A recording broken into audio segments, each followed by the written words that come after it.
সাকিবুল হাসান, কালকে আমরা সবাই সাম্প্রতিক যোগাযোগ মাধ্যমে একটা ভিডিও দেখছেন যে সবাই যে হইতেছে একটা ছেলে 6-7 বছরের মনে হয় সম্ভবত হবে।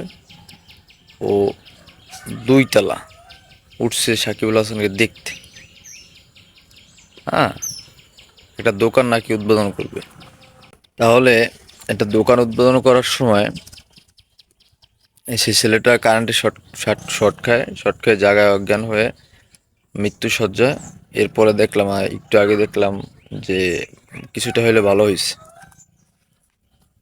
এখন হইলো যে এটা যে পরিবেশ মেনটেন করতে হবে। যে পরিবেশ আপনি মানে সিস্টেমটা মেনটেন করতে হবে যে আমার জন্য আরো 2-4 জনের ক্ষতি হচ্ছে কিনা, আমার জন্য আহ, মানুষের মৃত্যুর মুখে ঠেলে দিচ্ছে কিনা। তারপরে আপনাকে কয়েকদিন আগে দেখলাম যে সেলফি তুলতে নিয়ে নাকি আপনি, দেখলাম আমরা সরাসরি যে আপনি সেলফি তুলতে গেছে একটা ছেলে, অনেক বাধা পেরিয়ে আপনি কি করলেন, ধাক্কা দিয়ে ওকে ফেলাই দিলেন।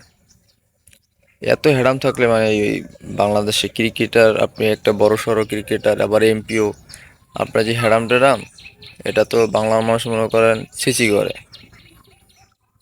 এটা আশা করা যায় না। আর যেখানেই যাবেন সেখানে মনে করেন ওই বাচ্চাটাকে আপনি আসলে দেখতেও যান নাই, বাচ্চাদের সাথে কথাও বলেন নাই। দুঃখজনক ব্যাপার।